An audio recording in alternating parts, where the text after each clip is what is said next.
নমস্কার বন্ধুরা, গোপালে হেসেলে আপনাদের সবাইকে স্বাগত। আজকে রথযাত্রা স্পেশাল জগন্নাথ দেবের অতি প্রিয় মহুরার রেসিপিটা আপনাদের সাথে শেয়ার করছি, যেটা খুব কম সময় কম উপকরণে তৈরি হয়ে যায়। তাই চলুন সময় নষ্ট না করে রান্নাটা করে ফেলি।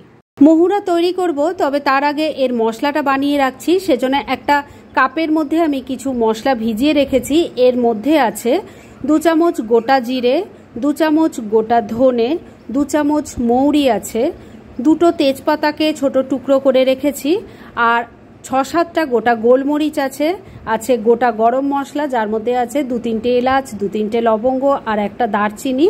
এর সাথেই যাবে আদার টুকরো, 1 ইঞ্চি আদাকে ছোট টুকরো করে কেটে রেখেছি। এবার এই সব কিছু মিক্সির মধ্যে দিয়ে দিলাম, আর এবার এটাকে ভালো করে বেটে একটা মিহি পেস্ট তৈরি করে ফিরে আসছি।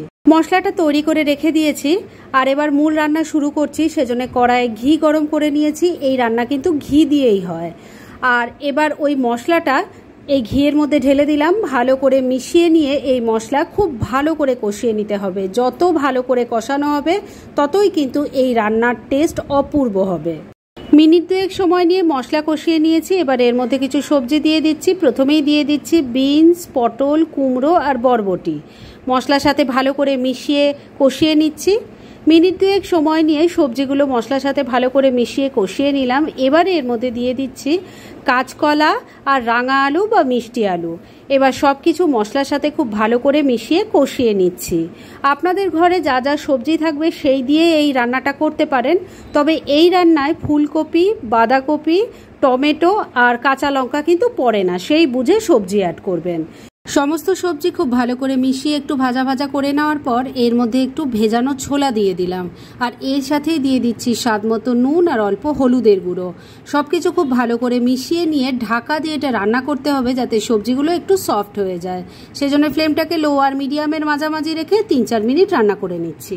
মিনিট 4 রান্নাটা হয়ে গেছে। এবার ঢাকা তুললাম। প্রথমেই একটু নাড়াচাড়া করে দিচ্ছি, আর তারপর এর মধ্যে গ্রেভির জন্য জল দিয়ে দিলাম। মিক্সির জারটায় অনেকটা মশলা লেগেছিল, তার মধ্যেই জল নিয়ে দিয়ে দিলাম। আর বন্ধুরা, এই রান্নাটা কিন্তু মাখা মাখা হয়, তাই সেই বুঝে জল দেবেন। সব কিছু খুব ভালো করে মিশিয়ে নেওয়ার পর ঢাকা দিয়ে 6-7 মিনিট আবারও রান্না করে নিচ্ছি। মিনিট 6 রান্নাটা হয়ে গেছে। এবার ঢাকাটা তুলে একটু নাড়াচাড়া করে দিয়ে এর মধ্যে দিয়ে দিলাম ভেজে রাখা বড়ি, যেটা কাজের সুবিধার্থে আগেই করে রেখেছিলাম। এর সাথেই দিয়ে দিলাম একটু কোরানো নারকোল আর গুড়। সব কিছু খুব ভালো করে মিশিয়ে নিয়ে আবারও 3-4 মিনিট রান্নাটা করে নিচ্ছি। একদিকের ওভেনে রান্নাটা হচ্ছে, আর আরেক দিকের ওভেনে আমি এই রান্নার একটা তড়কা বানিয়ে নিচ্ছি। সেজন্য একটা বাটির মধ্যে অল্প একটু ঘি দিয়ে গরম করে নিয়েছি।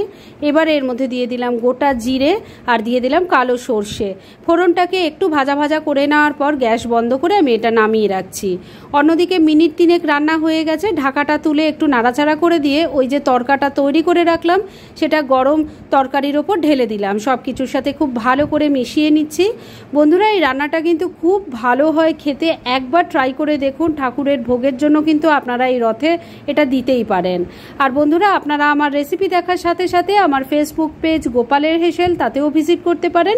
ডেসক্রিপশন বক্সে লিংক দেওয়া আছে। মিনিট খানেক সময় নিয়ে তরকাটাকে মিশিয়ে নিয়ে ভালো করে নাড়াচাড়া করে নিয়েছি। রান্না এবার একদম রেডি। গ্যাসটা বন্ধ করে দিলাম। এবার মিনিট 2 জন্য স্ট্যান্ডিং টাইমে একটু ঢাকা রেখে দিলাম, আর তারপর সার্ভ করে দেখাচ্ছি। ফ্রেন্ডস, আমার আজকের এই দুর্দান্ত স্বাদের মহুরার রেসিপি একদম রেডি হয়ে গেছে এবং আমি সার্ভ করে দিয়েছি। মহাপ্রভুর কিন্তু এটা একটা অন্যতম বিশেষ প্রিয় পদ।